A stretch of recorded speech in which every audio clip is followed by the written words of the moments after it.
harus baku seperti itu. Kenapa kalau orang alim enggak punya sekian contoh betapa tauhid itu mudah. Punya sekian contoh betapa tauhid itu mudah. Jadi kalau ada orang bilang ikhlas itu angel, Gus. Ya dia sendiri goblok karena enggak tahu logika apa. Ikhlas itu manusia. Manusia itu umurnya Hayyul Qayyum sama zat yang abadi. Kamu lah bocah, bariku ya gak bungkon. Sawangane kok taruh rasane wong ayu juga keberatan. Ya tapi saya tentu punya dua kelas, punya kartu premium dan ekonomi. Saya enggak tertarik lah daftar yang premium dok nanti repot apa.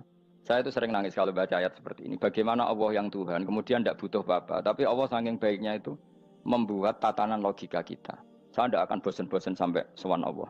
Bahkan andaikan saya masuk surga dengan faham ini, saya milih faham ini. Karena faham ini itu menguntungkan agama. Li'ilai kalimatillah. Sementara masuk surga itu khadun nafsi. Banyak ulama mengatakan, kenapa Anda tidak ingin mati? Padahal Anda mati masuk surga. Katanya, saya takut kehilangan momen sujud. Karena sujud adalah hak Allah. Sementara surga itu khadun nafsi. Keinginan saya. Tentu saya mendahulukan hak Allah ala hakin nafsi. Itu makam-makam yang... Dan itu nggak bisa kamu copy paste. Orang yang pada kelasnya akan merasakan seperti itu. Dan kamu tidak perlu minat, malah paham. Jadi sudah dengar saja, apa? Dengar saja. Nah, begini misalnya, saya berkali-kali bilang, kenapa ulama dulu? Saya ini kan di Sarang juga ngajar tauhid. Dulu saya ngajar kubrul yakiniyat di beberapa madrasah, termasuk di Sidogiri saya juga ngajar tauhid. Di sini saya ngajar tafsir, tapi yang saya titikkan juga tauhid. Begini, saya hidup di dunia ini, terutama saya memang ingin menerangkan tauhid, sebagaimana Allah menerangkan. Begini ya. Jubair bin Mut'im, saya tidak bosan-bosan cerita ini. Jubair bin Mut'im itu termasuk dahiyatul Arab, cerdas-cerdasnya orang Arab. Dia ditunjuk sebagai negosiator untuk membebaskan Asra Badrin, tawanan perang Badar yang kalah dan ditawan Rasulullah dan para sahabat. Kemudian harus ditebus dengan uang. Oke, disepakati terus. Singkat cerita Jubair bin Mut'im itu datang ke Madinah. Dulu karena tidak ada hotel, tidak ada penginapan, ya memang nginapnya orang musyrik itu di masjid.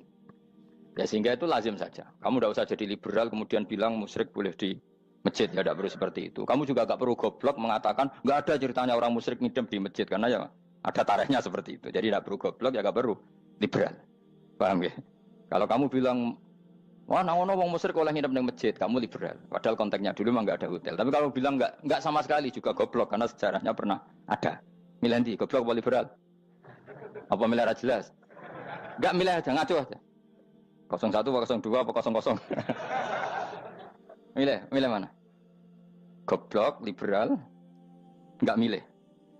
Nah, ketika Jubair bin Mut'im itu datang, delalah Nabi itu sholat maghrib ngimami. Nabi baca surat Wattur wa kitabim mastur fi rabbim mansur wal baitil ma'mur. Kemudian di pertengahan surat At-Tur itu kan ada ayat yang menurut saya itu sangat bagus. Sehingga di kamar saya, di rumah saya itu tak figur ayat itu. Bahwa kita harus dilatih berpikir. Kata Allah memulai argumentasinya, am khuliqu min ghairi syai'in. Apakah kejadian alam raya ini seisinya tentu diciptakan tanpa sebab. Misalnya begini, alam raya ini kata orang nihilisme atau komunis atau orang-orang paham nihilisme, itu kan dimulai dari ketiadaan. Logika ini kan goblok sekali. Berarti kalau alam ini kadung wujud, kamu kan tahu kan langit bumi sekarang kan wujud. Ya, langit bumi sekarang kan jelas wujud. Berarti logikanya adalah al-adamu yakhluqu makhlukon, sesuatu yang enggak ada menciptakan sesuatu yang itu kan aneh. Di mana-mana al-adam ketiadaan itu tidak mungkin yakhluqu syai'an atau yu'athiru syai'an. Di mana-mana ketiadaan itu tidak mungkin mengefeki sesuatu yang ada. Wong kamu sebut tidak ada itu berarti tidak mungkin bisa berbuat apa-apa karena namanya tidak ada. Sekarang alam raya ini dimulai dari ketiadaan. Terus kamu simpulkan sesuatu yang enggak ada menciptakan yang ada, itu gendeng apa enggak? Oh, gendeng sarap itu. Orang usah dipatahin wong gendeng, sebarno yang mau mati dewi. Jadi makanya Quran menanyakan mereka, am khuliqu min ghairi syai'in. Apa alam yang kadung wujud ini kemudian disebabkan oleh sesuatu yang tidak ada. Lalu kalau sesuatu yang ada pasti diwujudkan oleh yang ada. Nah, karena yang ada ini pencipta harus berstatus super. Nah, super ini oleh ulama disebut wajibil wujud. Maka Allah bersifat super, wujud yang paling prima, yang kausa prima. Karena pencipta tentu kelasnya harus di atas yang diciptakan. Makanya disebut ulama dulu menyebut Allah itu apa? Wajibil wujud. Karena pencipta tentu lebih dahulu, maka harus disifati awal atau qadim, apa? Awal atau qadim. Kayak apa Allah mendidik kita? Am khuliqu min ghairi syai'in. Terus Allah bilang gini, ya enggak apa-apa, yang menciptakan enggak saya, enggak apa-apa kata Allah. Tapi amhumul khaliqun, kamu saja yang menciptakan, enggak apa-apa. Tapi syaratnya kalian juga harus merasa pernah ikut menciptakan langit bumi. Am khalaqus samawati wal ardh. Jadi nggak apa-apa kamu merasa Tuhan nggak apa-apa. Yang penting kamu merasa ikut nembok langit, ikut ngecor apa? Langit. Jadi pokoknya ikut bikin. Terus kata Allah bala yukinun, kamu tak suruh merasa menciptakan langit bumi, kamu juga nggak merasa iya, memang ya mereka merasa enggak kan? Akhirnya Jubair bin Mut'im saking nggak kuatnya. Am khalaqus samawati wal ardi bala yukinun amin dahum khuzun. Sama Allah dibombardir seperti itu. Terus dia datangi Rasulullah, ya Muhammad, logika itu tidak meninggalkan akal saya. Matarok tali akli nasian. Akal saya habis Muhammad. Saya iman saja. Saya tidak cukup punya logika untuk melawan argumentasi ayat yang kamu baca. Saya iman saja. Terus iman. Makanya kalau ada logika nihilisme bahwa sebelum alam ini adalah ketiadaan, lalu pertanyaannya bagaimana mungkin ketiadaan menciptakan yang ada? Di mana-mana ketiadaan itu la yu'atsiru syai'an wa la yakhluqu syai'an. Jenenge wae tiada. Tiada itu ya enggak ada fungsinya, ya enggak ada efeknya, enggak ada prestasinya. Ya pokoknya namanya enggak ada ya enggak ada. Nah, ini penting saya utarakan.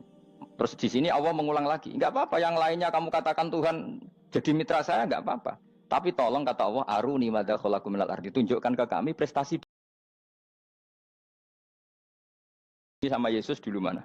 Dulu bumi, dia lahirnya di bumi. Lalu dia melata di bumi, jalan-jalan. Kemudian dia mengatakan ini bumi Tuhannya saya. Jadi bumi kok enak, bisa aku sih.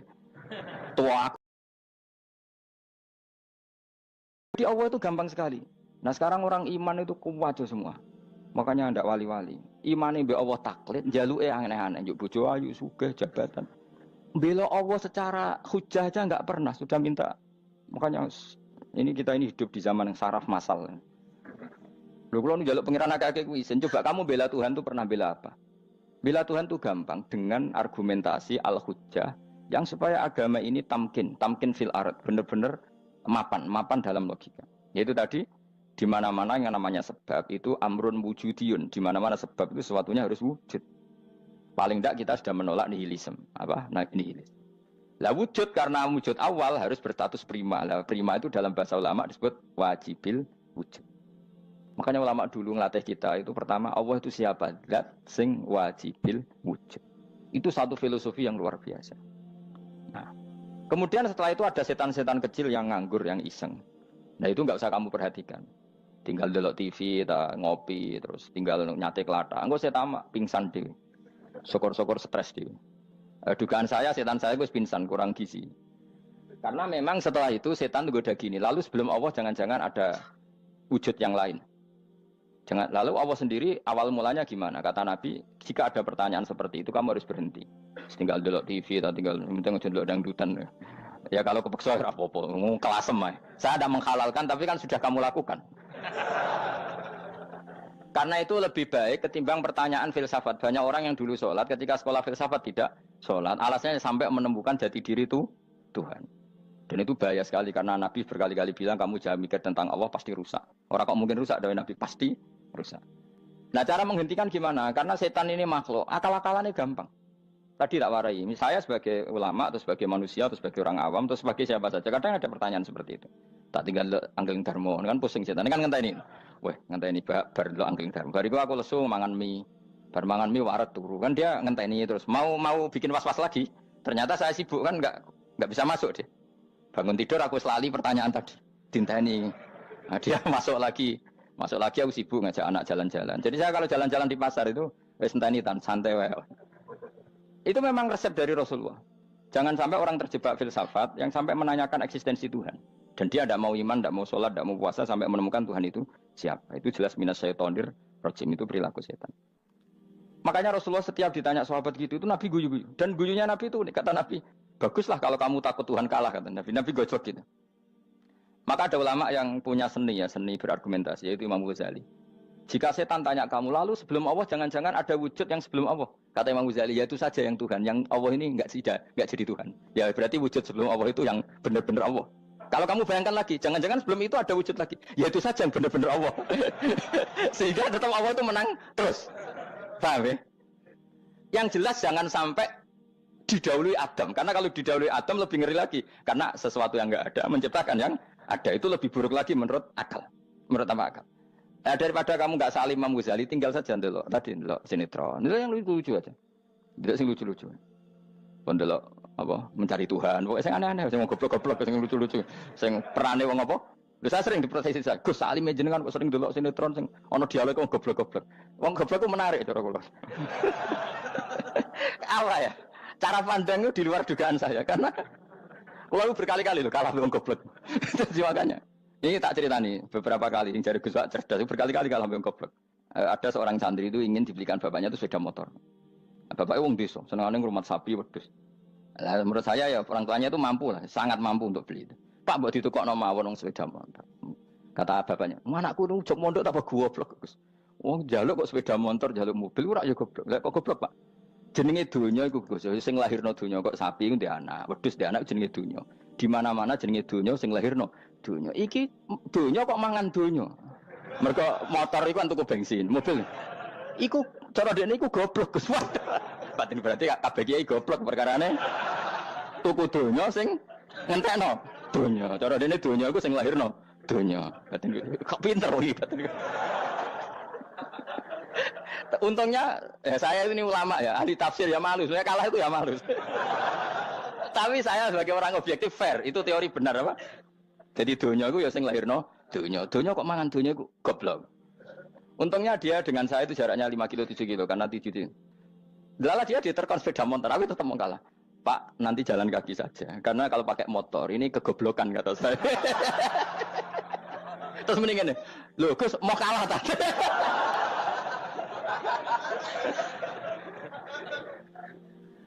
Wah kaca. Singkat cerita dia bersikeras, nggak mau beliin sepeda motor anaknya karena di mana-mana dunia gue sing lahir no dunia, nggak boleh dunia kok mangan. Ini satu kegoblokan yang agak ilmiah tadi.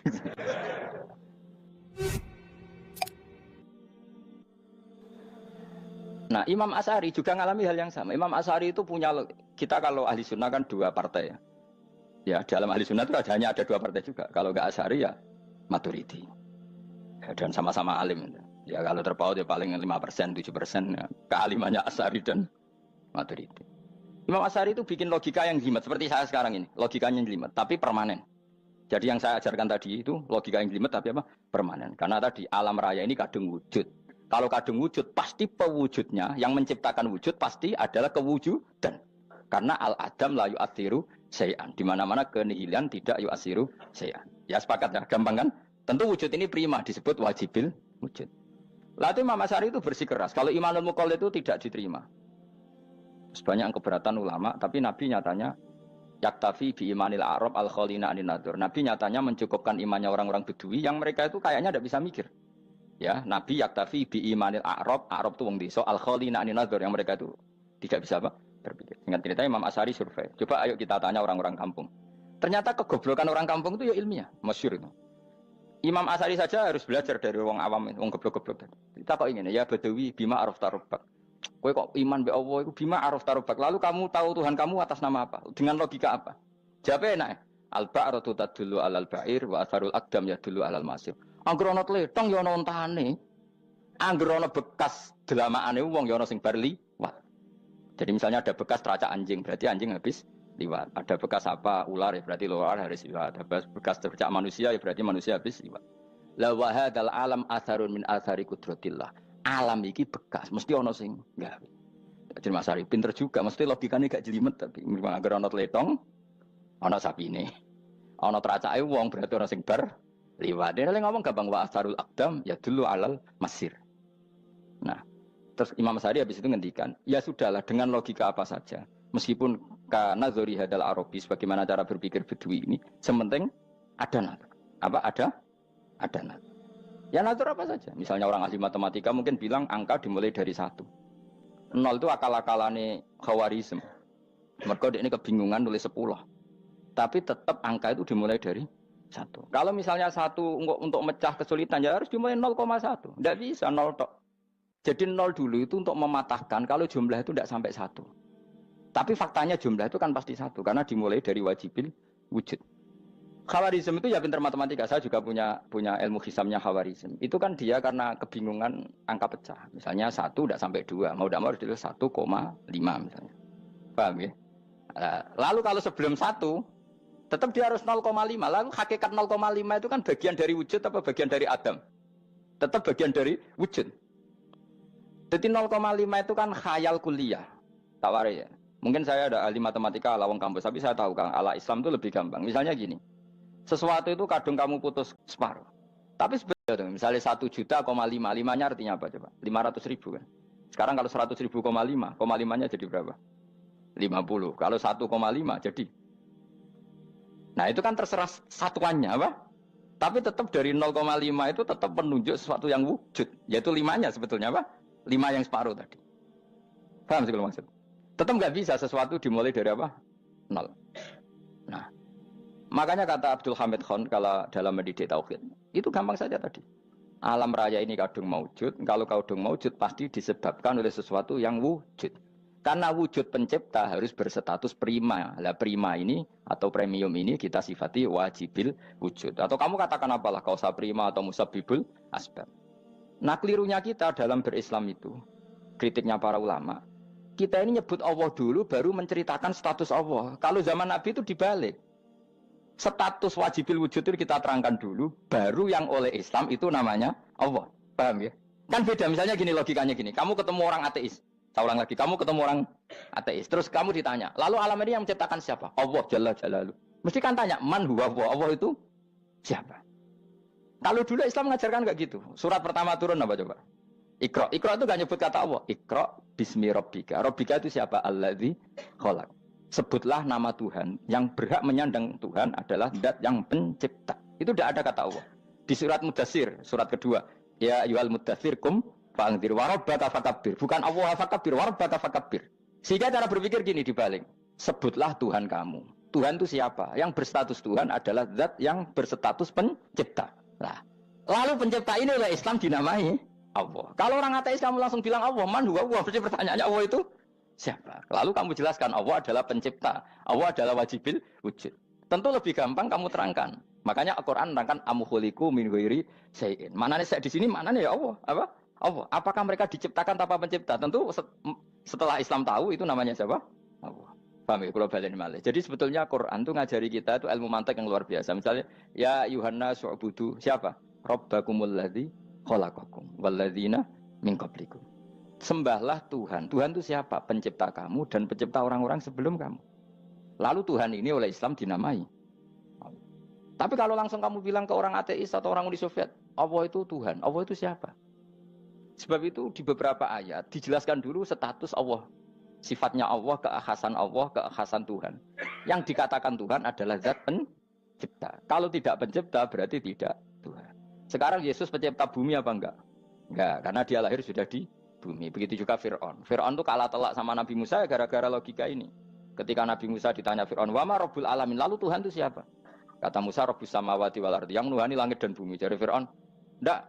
Ma'alim tulakum min ilahin wa irisa. Jalan-jalan kemana-mana yang dikatakan Tuhan oleh masyarakat saya. Kurang ajar Fir'aun. Terus kata Musa, ya Tuhanku yang di langit. Terus manggil Haman Mesir. Ya Haman ibn Ili sorkhalla ali abluhul asbab samawati fa'attoli ila ilahi Musa. Haman, bikinan saya piramida yang tinggi. Aku akan lihat Tuhannya Musa. Ada enggak di sana? Padahal misalnya munggah tenan yang pangeran ra iso didelok kan repot Nabi Musa. Wah parah ya, nggak piramida nginceng pangeran teprak itu kan. Akhirnya Musa pakai logika. Ya sudah gini saja. Rabbukum wa rabbu abaikumul awwalin. Yang menuhani nenek moyang kamu yang dulu-dulu. Itu langsung fabuhita Fir'aun. Fir'aun itu kaget sekaget-kagetnya. Dan para penggawa Fir'aun sadar. Wah kalau Fir'aun yang Tuhan, babanya tanpa Tuhan. Kan Tuhannya balita kan gitu kira-kira. Tuhannya balita. Tuhannya barulah. Itu kan jadi logika yang mematikan. Kalau Fir'aun Tuhan berarti babanya dulu yang wujud itu tanpa Tuhan. Karena Tuhannya barulah. Ini ada Tuhan kok datang terlambat ini kan. Akhirnya para punggawanya Fir'aun iman, macam gendeng ya, Fir'aun itu gendeng. Itu pentingnya logika Rabbukum wa Rabbu. Orang tuh enggak belajar logika. Iman bi Allah orang mantep ning ati, cek iso diguncang setan, jalukane wis aneh-aneh. Jaluk swarga, jaluk gak mutu salat. Ketama milah salat. Di surga itu demi khadun nafsi saya, poya saya. Tapi kalau saya salat itu untuk hakku. Saya sebagai hamba, identitas kesejatian saya adalah menghamba. Soal nanti Allah bikin bonus surga silahkan. Maka sebenarnya masuk surga itu ada urutannya. Sebagai orang alim saya urutannya adalah berkampanye sesering-seringnya membuat logika supaya orang mudah ke Allah dan Rasul. Makanya di Quran tuh gak ada orang disuruh masuk surga dulu itu. Ya Tuhan nafsul mutmainnah irji'i ila rabbiki. Kamu kembali ke Tuhan kamu dulu. Bahwa kamu makhluk yang butuh Tuhan. Fadkhuli fi ibadi. Kamu masuklah berstatus hamba dulu. Kesetatusan hamba kan dengan suka sujud, suka ngamal, suka sedekah, suka tawadhu. Saya sebagai orang alim sebenarnya nggak suka mulang. Karena takut. Nak kue pinter kok nyanyi aku, nak goblok sawangannya metodeku gagal. Kan dua-duanya ini merugikan saya sebetulnya. Saya ulang lagi ya, nak pinter kayak nyanyi aku. Kan ya mungkin juga, senajan rodok mokal mungkin. Sanggep aja rodok mungkin. Pemana nak sing ndik kan yo, biasanya hasud ndik. Mau itu sebenarnya rugi semua, tapi Allah yang memerintahkan hak wong alim kudu mulang. Perhitungan itu tak buang semua. Sing ape nyanyi nggih monggo, sing tetep goblok nggih. Monggo, sebagai Allah ngutus mulang ya napa? Mulang. Anda posisikan yang mantap. Lagi wadkhuli jannati. Sekarang enggak dibalik orang ini masuk surga dulu. Kayak surga di kapling. Traweh arang-arang wae jaluk Lailatul Qadar. Wingi wis Dzulhijjah wingi kan Pak. Sebagian ulama berpendapat Lailatul Qadar itu fi kulli sanatin. Apa fi kulli? Karena Lailatul Qadar berdasar nuzul Quran dan nuzul Quran itu bisa saja hari Arafah, bisa hari apa. Ada ulama mengatakan Ramadan, tapi bisa tanggal 1. Nah, kamu kan pemalas ikut yang partai 21, 23 karena kan wis akhir-akhir kan wis enteng. Sebenarnya Anda milih 21 berdasar ilmu apa berdasar enak lah, nak terbatas waktunya kan. Kan lebih sempit apa? Lebih apa? Sempit. Ya saya ulang lagi ya. Jadi Allah kalau ngajarkan hujah itu gampang sekali ya. Tadi amkhuliku min ghairi syai'in. Enggak apa-apa saya ada Tuhan kata Allah, tapi kamu harus punya logika. Alam raya ini diciptakan tanpa pencipta. Mau enggak kamu punya logika seperti itu bahwa alam ini yang wujud diciptakan nama itu wajibil wujud dan itu Tuhan kita yang oleh Islam dinamai Allah. Bang, makanya nyebut Allah itu di surat-surat awal Quran enggak ada coba. Awal surat Quran itu surat apa coba? Iqra kan? Iqra itu ada enggak kata Allah? Enggak ada. Iqra bismi rabbika. Rabbika itu siapa? Allazi khalaq. Surat Mudatsir sama, ya ayyuhal mudatsir qum fa'anzir wa rabbaka fakabbir. Ya sudah seperti itu. Ya ayyuhan nasu ubudu rabbakum. Rabbakum itu siapa? Allazi khalaqakum. Nah, kita ini keliru metode. Pemene wong tukang wiridan Allah, Allah. Tapi ora roh Allah iku sing sapa? Ya dia Allah, Allah, Allah. Dia nyifati Allah mau sing ngekei swarga, sing ngekei dhuwit, sing ngekei widadari. Jadi Allah disifati sesuai selera yang menguntungkan dia. Bahwa Allah ini yang ngampuni saya, kemudian saya masuk surga, kemudian ngeloni widadari. Makanya kalau dia jadi wali tak demo. Tak laporkan MK. Suluh. Karena ini wali pecundang. Bagaimana mungkin calon wali pikirannya khadun nafsi. Kalau lama gak gitu, mendikan Allah itu zat paling penting di dunia. Maka akan saya maklumatkan di dunia bahwa orang kembali ke Allah. Caranya gimana? Akan saya kenalkan Allah lewat logika. Caranya apa? Kita sifati wajibil wujud. Kita sifati Rabbukum wa Rabbu abaikumul awalnya. Dengan sifat-sifat yang semuanya mengarah ke dikjayaan Allah Subhanahu wa taala. Iku jenenge kowe bener-bener ulama. Iku disebut bal wa ayatum bayyinatun fi suduril ladzina utul ilm. Makanya ulama itu orang yang luar biasa sampai disebut innama yakhshawaha min ibadil ulama. Ahli ibadah itu rapati wedi pangeran. Masuk wiridan istighfar nangis rapati wedi pangeran, gayane tok nangis. Karena sebenarnya dia nangis wedi ra mlebu swarga. Mlebu swarga gak iso ngloni. Dari itu aja orientasinya itu. Makanya bener Kanjeng Nabi nak gojlok orang alim satu itu lebih utama dibanding 1000 ahli ibadah. Bahkan Nabi pernah ngendikan sangat ekstrim. Fadlul alim alal abid ka fadli ala adnakum kata Nabi. Keutamaan orang alim dibanding ahli ibadah itu sebagaimana kelas saya kata Nabi dibanding kelas terendah kalian. Padahal Nabi dengan Abu Bakar saja jaraknya sangat jauh. Itu kata Nabi fadlul alim alal abid ka fadli ala adnakum. Keutamaan orang alim dibanding orang abid sebagaimana keutamaan saya dibanding sahabat paling rendah. Karena tadi abid itu ada oportunisnya. Tapi kamu jangan benci abid loh. Karena kamu ya orang alim, orang abid. Saya saja yang kritik, saya yang tanggung jawab di depan Allah. Orang abid itu kadang kan wiridan nganti nangis, pikirannya apa coba? Wis rasakno mungkin apa wiridan pikiran aja. Di sepuro dosane, terus apa kan? Mlebu swarga, terus apa kene swarga? Aku takok. Saya aku takok ayo sing ape mlebu swarga apa kegiatan? Rencana pertama ya, Om. Wis gak usah munafik biasa wae. Mau inna ansa'na apa? Insya Allah kalau harus jujur, apa jujur. Bandingkan kalau orang alim. Orang alim itu ketika nyebut Allah itu iri ya Allah. Kenapa di dunia ini ada makhluk lain yang menandingi engkau? Saya tidak ridho. Kenapa di dunia ini ada syarik, orang yang dimitrakan seperti engkau? Maka orang-orang alim ini ingin memaklumatkan bahwa la syarika lak, labbaika wa huma lak, baiklah syarika lak, innal hamda wa ni'mata laka wal mulka la syarika lak. Sehingga para nabi itu memaklumatkan itu. Engkau saja yang Tuhan ya Allah. Semua nikmat dari engkau, semua kepemilikan ini milik engkau. La syarika lak labbaik. Dimaklumatkan ke dunia. Innal hamda wa ni'mat itu dimaklumatkan. Enggak ada kepikiran mereka masuk surga. Karena mereka ingin memaklumatkan bahwa Allah ini yang Tuhan. Sama tak ceritani Nabi Ibrahim jadi Khalilur Rahman, rumang samu kakan wiridan kaya kowe ndak. Wiridannya Nabi Ibrahim sama-sama mungkin banyak sampean. Karena sampean banyak kepentingan tadi. Wali-wali dulu kalau wiridan itu tidak sebanyak sampean ndak, tak jamin ndak. Pemene maca lelo yang 10.000 ndak biasa wiridannya. Tapi khosyahnya sama Allah luar biasa. Pertama Nabi Ibrahim diangkat jadi khullah. Khullah itu ya Khalilur Rahman itu. Itu dia wiridannya gini. Ya Allah, innahu la yahzununi alla ara ahadan fil ghairi ya'buduka ghairi. Alla ara ahadan fil ardi ya'buduka ghairi. Sama saya hafal tadi. Memang saya hafalkan. Ya Allah, saya ini susah sekali. Kenapa zat sepenting engkau kemudian yang menyembah engkau hanya saya? Ini tidak fair. Makhluk yang enggak penting saja punya umat. Makhluk-makhluk yang enggak penting aja jadi pusat perhatian. Misalnya artis atau presiden atau gubernur atau tokoh top. Semuanya jadi presiden. Padahal semuanya itu makhluk yang enggak sepenting engkau. Ini zat yang sepenting engkau, kemudian yang tahu kalau engkau penting hanya saya, ini tidak fair. Nangis dan nangis. Ini tidak fair. Innahu la yahzununi alla ara ahadan fil ardi ya'buduka ghairi. Saya ini susah Gusti, susah-susahnya. Zat sepenting engkau, kemudian yang tahu kalau engkau penting itu hanya saya. Wah, ini tidak fair. Loh, coba kalau orang mencintai sesuatu kan gitu. Misalnya kita bojo ayu, kemudian wong liya kabeh darane elek, mangkel ora? Mangkel enggak? Kamu beli Alphard. Kamu kira itu mobil mewah. Kemudian orang nyejajarkan podo mek keri, mangkel enggak? Semua kenikmatan itu kita nikmat karena itu diakui ya enggak? Wes gunane apa kayak di Alphard gawe ning Gunung Kidul. Terus wong darani ngono iku padha mek keri ambek kejamke mangkel ora kira-kira. Enggak penting mewahnya ini tetap butuhnya pengakuan. Coba misalnya kamu jadi presiden hidup di dunia orang sufi. Sing darane wong penting wong saleh ahli sujud ora kakuat iki. Kita teko di Barnos. Karena itu hormati situ hanya orang apa soleh. Kakuat gak? Oh kakuat gak? Atau kowe dadi artis top, teko ning daerah Gunung Kidul wong desa-desa, terus diundang lek. Oh, mangkel kae. Le bayangno.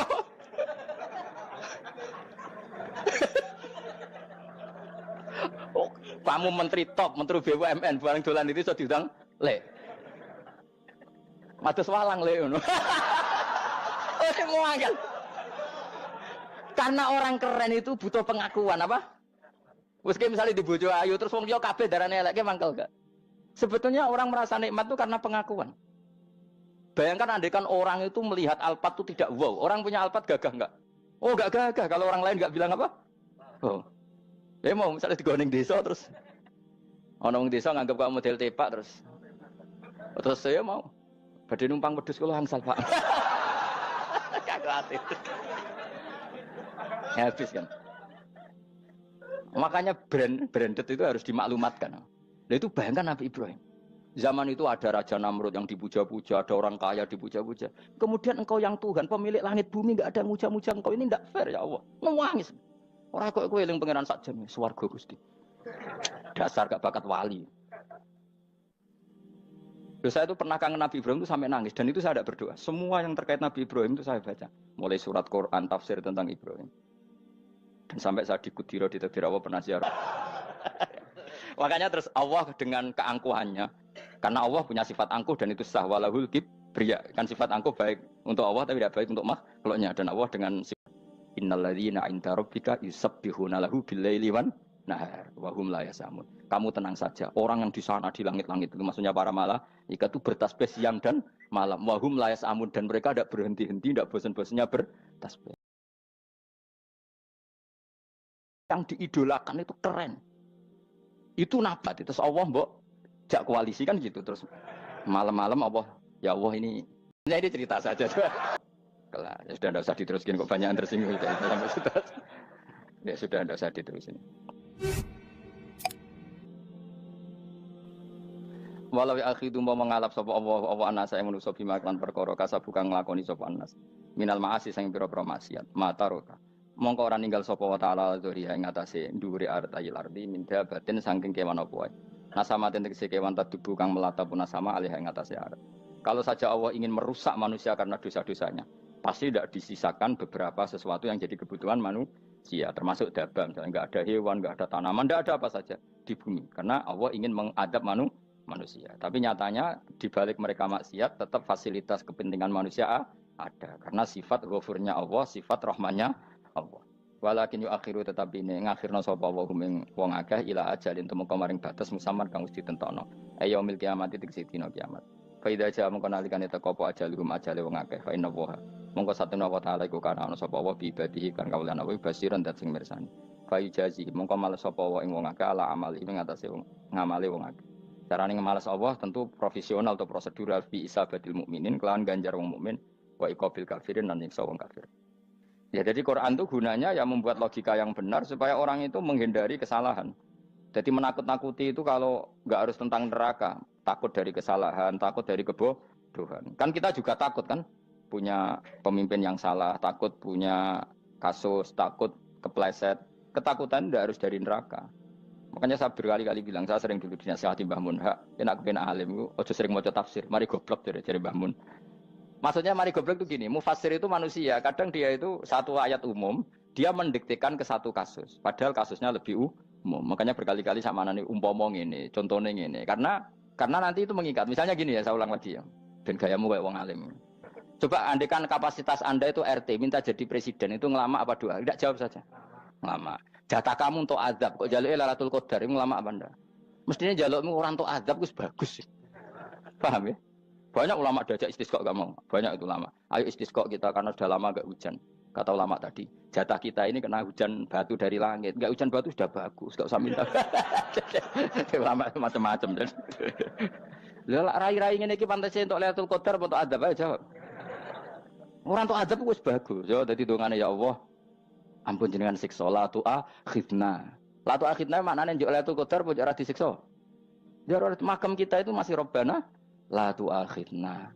Iku supaya gak disiksa innasina waktuna kalau kita salah. Kowe kan gak kalau. Gua sudah salah. Jadi donga innasina waktuna sange apikane pangeran wae ditambahin. Kalau kita salah. Kalau kita kan sudah ada kalau lagi sudah. Sudah jelas salah berkali-kali lagi. Mbok wong diisin. Njulak jaluk Lailatul Qadar gak diisin. Tapi oleh wong pangeran apian. Pangeran kan tapi misalnya pangeran ora aku luwe apian timbang aku. Jadi sowe disahno permintaan.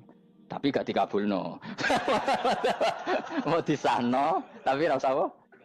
Disahno iku iman jalin yen wong goblok piye meneh, macam-macam. Makanya doa paling fair itu ya Rabbana dzalamna anfusana wa lam taghfir lana wa tarhamna lanakunanna. Makom kita itu di sepuro pangeran. Sing bener donga tarawih-tarawih lho ning Tuban ning Jogja wis bener. Apa innaka afuwun karim tuhibbul afwa fa'fu anna. Ora ana guru-guru kita donga, ya Allah anilna lailatul qadar ya Allah. Ka ora sarahku kiye-kiye kita ora ana ngajarno ngono ya Allah innaka afuwun karim tuhibbul afwa fa'fu anna. Jenengan kan dat sing kathah nyepurane lan seneng nyepuro impun jenengan sepuro. Iku wis bagus sudah. Udah bagus. Udah lailatul qadar kira esuk ndelok srengenge. Terus delok angin. Angger daerah Gunung Kidul banter terus ana-ana. Nan mergo ngrasa ora dolim nduk Lailatul Qadar. Tapi kira ngrasa ora dolim wis ujug sombong. Wong sombong ora berhak meraih. Lah terus piye Gus? Ora piye biasa wae, pokok biasa wae. Makom kita ora kena adab itu sudah luar biasa. Ora penuh adab piye. Wis ngene iki wis luar biasa, napa? Luar. Mun nang ngandel kula. Mesti ngene iki keadaan seperti ini terus. Soale dongane wae Rabbana la tu'akhidna in nasina wa akhtana. Itu sudah luar biasa. Nah, ini kan teruskan dawuh Mbah Mun ya. Misalnya Allah bilang gini, fattaku, maka takutlah kamu. Biasanya mufasir ditambahi minan nar, maka takutlah kamu masuk. Sebetulnya yang perlu dihindari dari kita, takut itu ya, takut salah, takut bodoh, takut terdolimi, takut mendolimi orang lain, takut hidup tidak ada gunanya. Tapi mufasir tentu milih yang populer, takutlah kamu dari api neraka. Coba misalnya gini, kita nanti masuk surga. Kemudian zaman di dunia kita tidak pernah berkampanye ya atau berkontribusi untuk agama Allah. Cara saya itu izin. Kata Imam Malik, saya masuk surga. Kemudian orang yang mencintai saya masuk surga itu saya malu. Rasulullah juga gitu. Saya sebagai pemimpin umat, saya malu masuk surga. Dan satu dari umat saya masih masuk neraka. Jadi ulama dulu tuh Ketakutannya bukan sekedar masuk neraka, takut malu, takut bodoh, takut keliru, takut. Saya misalnya nanti masuk surga itu malu dengan saya tidak pernah ngajar tafsir Jalalain. Malu saya. Karena katanya Allah, hak kenapa pun swarga? Terus diberi swarga. Tapi kalau pernah baca tafsir Jalalain kan anak keren nih. Keren artinya saya pernah mengkampanyakan Quran, pernah mengkhidmati Quran, pernah ngitmai kitab, pernah mulang, pernah sowan. Biasa tiap bulan sowan jenengan gak sopan tapi. Mulane kira usah bales sowan rono malah ganggu aneh-aneh. Kadang santri yo pidol, wis diulang cek sowan. Orang tuh kiai kalau sudah di rumah tuh milik keluarga biar fair. Bermulang cek assalamualaikum. Terus kiai ini kagok keluargane ku kapan? Boyo mikir bocah ora karu-karuan. Jadi seneng yo di ilmoni, napa seneng yo di ilmoni. Saya ulang lagi ya. Nah, kata yang ditafsir itu sering tidak mengikat. Makanya kata Mbah Mun, baca tafsir itu dikurangi. Maksudnya dikurangi itu bukan apa-apa, maksudnya tadi kalimat yang ditafsir itu tidak mengikat. Yang mengikat itu yang kalimat di Quran. Nah, kalimat Quran itu umum, napa? Misalnya gini. Adil. Lalu adil itu misalnya mufassir menafsiri, adil itu menyamakan di antara dua orang konflik. Misalnya di MK 01 dan 02 dianggap sama, itu namanya adil. Itu kan dawai mufassir.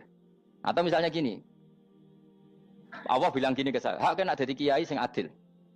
Terus adil ditafsiri orang, adil itu menyamakan sesama murid, haknya sama. Nah, tapi bisa saja adil itu di luar itu semua. Misalnya gini, ternyata adil menurut Allah gini, adil maknanya seimbang, apa? Adil itu maknanya apa? Seimbang. Lalu keseimbangan seorang hamba adalah dia ingat Allah lebih banyak. Karena ini bandul yang benar-benar nyata. Allah itu nikmatnya nyata.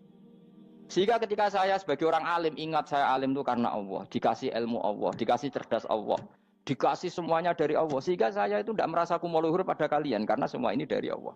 Kemudian Allah sendiri yang memerintahkan, ya, kamu harus mengajar.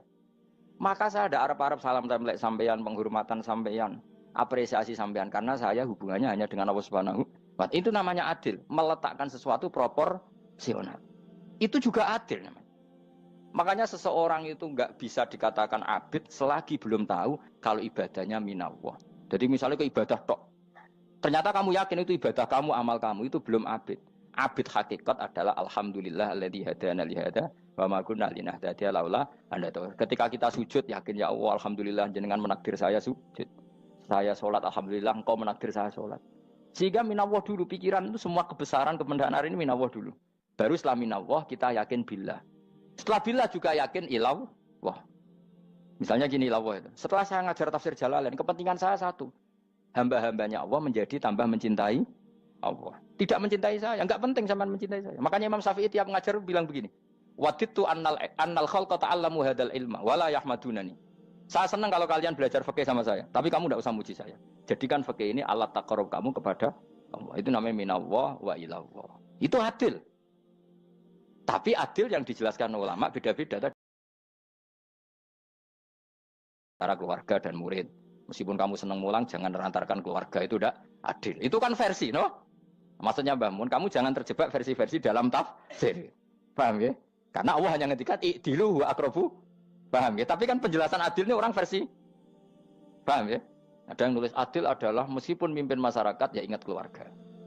Karena sing tukang wayo nafsiri adil, adil adalah karena laki tidak cukup istri satu, maka ayo kan yo repot nanti. Tapi kalau kadung istrinya 3 atau 4, adil adalah harinya sama meskipun janda dan perawan. Dari sing lanang gak adil adalah proporsional. Sing wis suwi dikumpuli dikurangi. Yang baru ya mungkin kabeh enggak kalau nuruti. Mungkin enggak. Ya, tapi itu kan versi, napa? Maka kata Mbak Mun itu memang saya itu merasakan, saya sebagai mufassir merasakan memang saya kan sering baca Jalalain beda dengan tafsir Munir, nanti beda dengan tafsir Qurtubi. Saya beri contoh misalnya. Dan kamu pasti salah jawab ini. Kalau kamu benar berarti ya alim tenan. Wa idza darabtum fil ardi falaysa 'alaikum junahun an taqsuru binas shalah. Orang kalau pergi itu boleh enggak ngosor salat? Enggak, jawab saja. Boleh kan? Ngosor salat itu apa? Misalnya salat asar 4 jadi berapa? 2. Kalau isya jadi 2. Kalau subuh? Enggak, sudah maju lah. Maghrib? Enggak, kan yang bisa dikosor hanya berapa? Yang rubaiyah, yang apa? Berarti kamu yakin? Antak suruh minas sholat artinya 4 jadi 2, yakin? Enggak, jawab saja. Yakin. Nah itu termasuk orang pinter. Ya. Berarti ilmu lagi sak trip. Ya? Sebetulnya kata Imam Qurtubi enggak. Ayat itu kan hanya bilang gini, kalau kamu bepergian maka kamu boleh menyendak sholat. Qasru itu memotong. Dari aturan yang dulu 4 menjadi 2. Sebetulnya tidak hanya itu tok. Aturan tidak boleh membawa najis menjadi boleh. Aturan harus tumak ninah menjadi tidak harus tumak ninah. Misalnya kamu sholat dalam keadaan perang, wajib tumak ninah apa boleh sambil lari-lari? Boleh sambil lari-lari. Boleh gak ketika perang kamu sholat sambil menghadap tidak ke kiblat? Boleh. Makanya antak suruh minas sholat maknanya apa? Jika kamu pergi, maka dalam konteks itu kan perang ya. Ayat itu memang konteksnya perang. In khiftum ayyaftinakumul ladzina kafar. Jika kamu dalam keadaan perang, maka boleh memangkas apa yang pernah wajib dalam aturan sholat. Paham ya? 4 menjadi 2. Keharusan menghadap kiblat menjadi tidak wajib. Membawa najis sholat sah enggak? Enggak kan? Tapi kalau dalam perang, kemudian pedang kamu ada najisnya, boleh dibawa enggak? Boleh. Jadi maknanya tak suruh a'ammu min ayakuna qasra sholat wa a'ammu min ayakuna wajibati sholat yang sekarang enggak wajib. Semua itu namanya juga meringkas kewajiban. Berarti namanya nih, jika kamu dalam keadaan perang maka boleh memangkas sesuatu yang dulu wajib menjadi tidak wajib, yang dulu haram menjadi boleh. Tapi mufassir mencontohkan qasru sholat hanya 4 menjadi 2. Dong ya. Oh ya, nang alim ngono tenan wis dokter tafsir sang. Engko tak wisuda dhewe. Tapi ora perlu orang lain ngakui. Jadi itu contoh kecil. Jadi mufasir karena kebetulan dia tahunya hanya qasru sholat itu 4 jadi 2, dia itu. Padahal di tafsir lain diterangkan qasru itu artinya menyingkat atau mencendak atau memangkas. Dulu wajibnya sholat itu nggak boleh bawa sesuatu yang najis. Tapi kalau sholat dalam keadaan perang dan pedang kamu ada darahnya, boleh nggak dibawa? Boleh. Bahkan Allah menyuruh dibawa. Dan boleh nggak madhep kiblat. Fa in khiftum farijalan auruk banataki fa idza amintum fadhkurullaha kama 'allamakum. Ketika keadaan aman baru sholat sesuai standar. Nah, berarti kan ada qasru sholat, ada pemangkasan aturan sholat. Kayak misalnya begini. Dalam keadaan normal boleh nggak kamu motong pohon pisangnya tetangga tanpa izin? Nggak boleh kan? Tapi misalnya ada banjir bandang, kemudian kamu bisa selamat kalau motong itu wajib izin apa malah haram izin? Haram izin, harus kamu langsung potong. Karena kalau tanpa begitu kamu tenggelam. Dan yang punya wajib meridhoi. Kalau nggak meridhoi disalahkan syarak malah. Paham ya? Jadi ini penyolongan yang wajib. Tapi tak sebab potong kayak ngelangi kan. Terus gedangnya mbok pangan, itu berlebihan. Karena Allah memaklumi hanya untuk ngelangi. Jebule wis menisan lah itu di luar izin syariat apa? Di luar izin syariat. Itu melampaui batas itu. Syaratnya boleh itu ghairu baghiw wala adfamani turra itu darurat syaratnya ghairu baghiw wala dan tidak boleh melebihi batas. Ora ape ngetok gedange jupuk sik sing mateng dipangan terus diketok. Ora oleh. Paham jelas ya.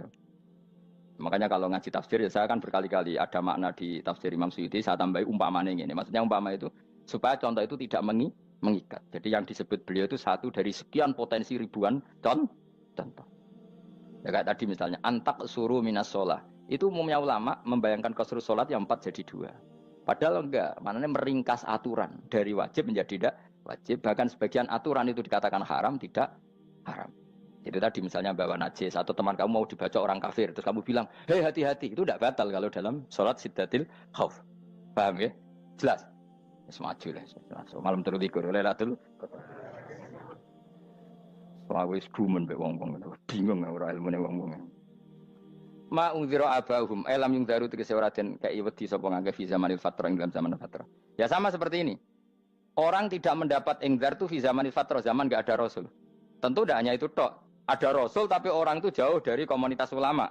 Itu juga termasuk orang yang tidak mengalami ingzar. Jadi tidak mengalami ingzar bisa di zaman fatrah atau sudah ada rasul tapi dia jauh dari ulama atau jauh dari komunitas Islam. Itu juga komunitas yang tidak mengalami ingzar. Pahu mengkote wong akeh kaum iku khafidun lali kabehane imane sing iman parustilan bener. Ya contoh paling gampang itu nak dawuh yai mesti bener itu loh.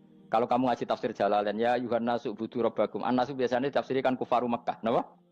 Padahal di situ nas semua manusia apa kafir Mekah? Semua manusia. Cuma konteks dulu karena Nabi orang Mekah dan zaman itu yang diberi peringatan orang Mekah, Imam Suyuti bilang kufaru Mekah. Lah seperti itu kufaru Mekah mengikat apa enggak? Enggak kan? Enggak, karena yang dituruni Quran yo kafatal linnas. Tapi ya Yuhannasu di Jalalain sering ditulis apa? Kufar Mekah. Nah, seperti itu tidak mengikat. Itu contoh saja, apa? Contoh saja dalam konteks zaman itu. Paham ya? Jadi banyak, makanya tafsir itu agak ngikat. Ya tapi yang ngomong gitu harus orang alim. Kalau kamu yang ngomong malah kacau. Kemudian ngomong sombong. Mas Suti kan manusia, saya juga manusia. Ngapain saya harus ikut? Ya sarap itu. Itu ora wis sombong sarap, no? Wis sombong sarap. Lakot hakko teman-teman fahum, lakot hakko teman-teman nyata apa alqaulu apa titah. Wajib tegese wajib manane nyata al aksarihim. Ing atase akeh-akeh wangke bil adab. Lakot hakko teman-teman dadi nyata apa alqaulu apa titah anane azab.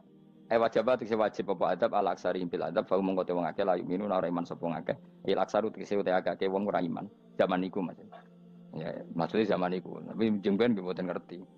Tapi yang mungkin batu Isa itu semua orang iman, tapi ya banyak yang setelah iman itu tidak bermanfaat lagi karena wes napa matahari terbit dari napa barat. Khina la yanfa'u nafsan imanuha lam takun amanat min qabl. Inna saat temen ingsun ujalna ga ingsun fi anaqihim. Ing dalem gulu-gulune wong akeh tak gawe aghlalan ing belenggu. Bi ayu dhamma gambar bi antu dhamma gambar ento dhewe kumpulno ilaha maring anak apa lae di tangan. Di anal gol lah karena saat menegil iku yajma'u iso ngumpulno gil al yada ing tangan kal unuk maring geger maring napa gulu-guri lho jenenge unuk. Wong Arab nak darani kene ku unuk, nak darani kene ku nakher. Ya jare wong Arab, ya kene iki unuk, kene iki nakher. Lah gulun niku ngeten, tangan ditakok teng napa? Napa? Gulu. Napa jenenge? Cidok niku cidokne. Sing guri-guri. Faya mengko te tangan ila aidi kumasmuatun ting kupono ila atqoni maring dagu. Niki lho jenenge dagu. Jam udaqonin waya mustama ulahyan. Kumpule dua dagu atau dua wang niki cumanan. Bahu mengko te wong akeh mukmahuna iku dadi bunder sapa wong akeh. Manane rafiuna ngangkat wong akeh usaha ing sirahe wong akeh. Lastatiuna ora iso mampu sapa ngake khawdaha ing ngendekno ruus. Menawa dhewe maksudi wa ta iki mutamsilun mu bayangan, mu tamsil gambaran. Mulane kula gumun mbek ulama riyen. Tak contohno ya, nek ulama dhisik utop, wong dhisik nak darani bun neraka digludungno. Wong kafir sok ben digludungno ning neraka. Iku ya pancen ngalim tenan wong dhisik. Mergo gambarane ngene, ora usah praktekno sok ben, praktekno saiki wae. Nak praktekno sok ben kowe sok ben mlebu neraka. Dadi ngeten wong nak lungguh ngene, wong Arab nak darani iki ason-ason. Terus ngeten. Ngeten. Niki jenenge apa? Dengkul. Dengkul itu kena dagu, terus tangan kena cidok. Dadi ngeten. Dadi wong wis dalam keadaan bunder. Paham ya? Lah malane malaikat karek nyaduk terus gludung-gludung ngono. Paham ya? Dadi mergo iku napa? Dengkul nempel dagu, paham ya? Tangan nempel cidok, terus ditaleni. Paham ya? Terus ya karek gludung dong, malane wong kurang adane bunder rokok iku. Oke bayangno saiki sampean ra usah gak usah mlebu maksudnya, paham ya? Mulane ape mlayu ora iso, wis posisi ngono, paham ya? Sampean ra usah delok, maksudnya praktekno saiki. Orang delok lho. Lah dawuh Imam Suyuti wal muradu te kang den kersakno iku annahum sak temene wong akeh la anu nek ora tunduk sapa ngakeh lil imani maring iman. Wala faduna nek ora tunduk sapa ngakeh ora ndilukno ru'usau ing sira wong akeh lahu krana iman. Iki tapi dawuh Imam Suyuti. Tentu tidak semua ulama sependapat. Jadi cara Imam Suyuti semua yang dikatakan Quran ini muktamsil. Artinya mereka tidak tunduk, maknanya tidak menerima iman. Ya, tapi itu cara Imam Suyuti. Ulama lain yang mengatakan tidak. Memang orang kafir ketika masuk neraka dalam keadaan seperti itu dan digeludung. Ya tidak apa-apa sama-sama benar. Ya sama-sama benar karena ya Quran itu milik bareng, milik bersama. Jadi apa ya? Kan banyak kalimat kayak tadi mengkosor sholat, meringkas sholat. 4 jadi 2 yang meringkas, paham ya? Dari aturan ketat menjadi agak longgar juga meringkas. Jadi semuanya namanya memotong apa? Memotong dari 4 menjadi 2 ya memotong, paham ya? Dari aturan wajib menjadi tidak wajib juga memotong. Nah, itu kan sama-sama benar. Lihat nanti konteksnya. Wajah analan gawe sapa ingsun mimpeni aitim sanging ngarepe wong akeh sadan ing tutup. Mamin khalfim sanging gurine wong akeh sadan ing tutup. Fathi sin sadan wa dhammiha lan dhamai sin sudan fil maudhi'in ing panggonan loro. Faksena mongko ngekeki gelap ingsun ing wong akeh, fa mongko te wong akeh lagi sirun running ali sapa wong akeh. Tamsilun iki ya contone aidon disat diturukil iman maring ketutupe dalan iman alih ngatasi kufar. Nah, cara maksudnya kabeh iki mau tamsil. Dadi ngene. Dari depan kami iman. Tapi ulama lain mengatakan ya ndak, memang pernah ada peristiwa di mana orang kafir ngepung Rasulullah dan mereka dari depan matanya dihalangi, dari belakang dihalangi, sehingga ketika Rasulullah keluar mereka tidak melihat. Itu ya nyata. Ya jadi makanya ngaji ya. Jadi ben keren. Oh ini ada sekian tafsir. Terus gue ngomong kan kayak wong alim keren. Nah takoi kata siapa? Ono rekamane. Tapi yang ora ngaji dhewe. Nah takoi kata siapa? Ada rekamannya. Lah anak aku takut ada kata siapa Gus tak dudono kitabe. Lah aku dudono rekaman iku apik zaman akhir ngono wis maju. Soale sing rido kan. Enak kok Kang jadi orang alim enak. Nanti itu jadi orang alim ya rugi. Tadi nanti kan gitu. Syabdul Qadir masuk surga. Entah ini gelombang kedua dan para penggemarnya. Jadi akhirnya sing alim tenan yang mlebu swarga, sing kedua dan para penggemarnya. Ku ora usah alim Kang, cukup penggemar. Jadi aku sebenarnya rugi kan. Gus Pak masuk swarga kedua dan para penggemar. Waduh. Terus jebule padha ae. Itu saking rahmane Allah. Kenapa? Kan masyhur itu hadis itu. Rasulullah itu ada sahabat nangis, enggak bisa tidur nangis. Berhari-hari enggak bisa tidur nangis. Hanya karena ingin punya satu pertanyaan. Lama-lama ketemu Nabi, ya Rasulullah saya sudah berhari-hari enggak bisa tidur, ingin menanyakan ini tapi tidak berani. Coba kamu tanya saja. Ya Rasulullah, saya ini kalau mati, engkau kan suatu saat dipanggil Allah, saya tidak ketemu engkau. Makanya mumpung sekarang saya tak melihat wajah engkau sekuat-kuatnya, sepuas-puasnya. Kata Nabi ya. Terus, kenapa? Ya kalau engkau di surga, saya di neraka kan enggak ketemu lagi. Atau kalaupun engkau di surga kan kelasnya beda, kan enggak ketemu lagi. Jadi kemungkinan dua-duanya itu enggak ketemu. Kata. Karena tadi bisa saja. Ya, artinya Nabi karuan di surga, saya di neraka tidak ketemu. Atau engkau di surga, saya di surga pun beda kelas, ya enggak ketemu. Terus kata Nabi, tidak begitu aturan mainnya. Almar'u ma'aman ahabba. Orang itu sesuai yang dia orang bersama orang yang dicintai. Jadi ya saya harus ikhlas kalau kamu saingi nanti. Ya, takdir no. Wasawana ni podo kali mengatasi ngake angker tau itu ngake peringatan sira gumeng wangke tahqiqil hamzatin angker ta wa ibdali saniyati alifan angker ta humata sili ala nasil hamzah wa itu khali alifin wa pun alif binal musahalan dan hamzah sing ditasil wal ukhra lan ya wa tarqi lan tinggal itu khol amlam tungzirhum wong ra wis bakat kafir mbok elingno cek rambu elingno tetep la yu'minun ora gelem iman la sing iman iku sapa inama tungziru ang mestine ngelingno sira maksude yan fa'u tegese manfaat apa ing daruka peringatan sira peringatanmu manfaat man ing wong ittaba kang anut sapa man atikra ing Quran Al-Qur'an tegese Quran wa khasyalan wedi sapa man Ar-Rahman ing awase Rahman bil ghaibi padahal ora roh pangeran ya khofa tegese wedi sapa ing Allah toh walam yara ora ningali sapa wong ing Allah lan bil ghaibi itu apa takut Allah dalam keadaan toh dia tidak melihat Allah lang mergo tak tafsiri bil ghaibi barang gaib ning Indonesia terjemahane hantu melihat alam gaib itu maknanya apa dalam bahasa Indonesia hantu maknanya bil ghaibi rata terjemah apa ya namanya ini wa khosyalan di sapa wong Ar-Rahman ing wasi Rahman bil ghaibi padahal dene ora roh langsung. Ya ora usah diterjemah ya. Terjemah dadi apa? Barang gaib malah repot. Wa basiruhu mongko ngeke berita gembira sira ing man bimaghfiratin kelawan pengemuranan wa ajrin dan ganjaran karimin kang terhormat. Orang yang seperti itu yang ikuti Quran dan takut Allah itu layak mendapat maghfirah wa ajrin karim wa ta'ala jur karim wal jannatu swarga. Inna satamna ingsun wa nahnu ya ingsun iku nuhyi uripna ingsun almauta ing wong sing mati libak sikra nafas. Wa naktubulan nulis ingsun fil lauhil mahfuz ma ing apa wae kodamu kang nglakoni sapa ngake fi hayatihim. Di lauh mahfuz apa yang pernah kamu lakukan ditulis min khairin kaapian wasari dan kaelean li yujazau supaya diwales sapa ngake alih ing atase iki. Wa atharahum lan yo tak tulis bekas-bekas kelakuanem. Matek saya perkara ustuna kang digawe sunah apa bima badam sak usum ngake. Jadi perilaku kamu ditulis setelah kamu mati ya masih ditulis yaitu bekas-bekas sunnah kamu yang pernah kamu lakukan. Jadi misalnya kok penemu judi, selama ada orang judi ya kamu dapat, paham ya? Paham ya? Loro gak ya?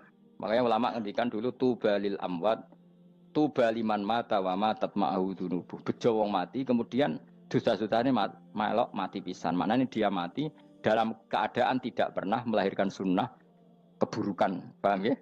Tapi bejo wong sing mati, kemudian dia meninggalkan sunnah kebaikan yang diikuti terus. Kok sampean ini lo bener? Gak paham jalannya lah, nggak jalan